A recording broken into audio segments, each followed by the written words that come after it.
আসসালামু আলাইকুম। যারা ইনকিউবেটর চালান আর ইনকিউবেটর দিয়ে যারা ডিম ফুটান তারা এই জিনিসটা লক্ষ্য রাখবেন। দেখেন আমরা মেশিনটা কিন্তু সম্পূর্ণ খুলে রাখছি, তারপরও আমাদের এখানে 39.7 তাপমাত্রা আছে। তখন 40 ছিল, 42 ছিল। তো এইখানে আমরা আরও এক্সট্রা একটা বাইরের ফ্যান লাগাই দিয়েছি, এই যে দেখতে পাচ্ছেন। তারপরেও কিন্তু আমাদের দেখছেন 39% তাপমাত্রা এখনও ভিতরে আছে।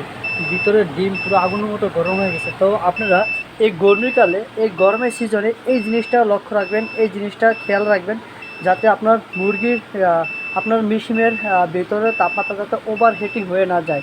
তাহলে কিন্তু আপনার ঢাকনাটা খুলে দিবেন। হ্যাঁ, তাহলে কিন্তু আপনার তাপটা বের হয়ে যাবে বাইরে। আর যদি আটকে রাখেন তাহলে কিন্তু আপনার ডিম অবশ্যই সবগুলা নষ্ট হয়ে যাবে।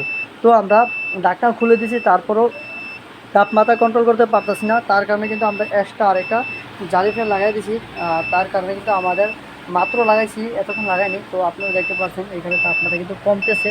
তো এতক্ষণ ছিল আমাদের এখানে 42, তো এখন আছে এখন এই মাত্র দেখতে পাচ্ছেন এক কমছে, আবার বাড়তেছে, এই যে এক কমছে। তো এটা কিন্তু কমতেছে আস্তে আস্তে। তো সবাই দোয়া করবেন যাতে আমাদের ডিমগুলো ভালো থাকে, আর এরকম যাতে আমরা ইয়ে করতে পারি সব সময়। আর আপনারাও চেষ্টা করবেন যাতে আপনাদের মেশিনের ভিতরে ডিমগুলো যাতে ভালো থাকে।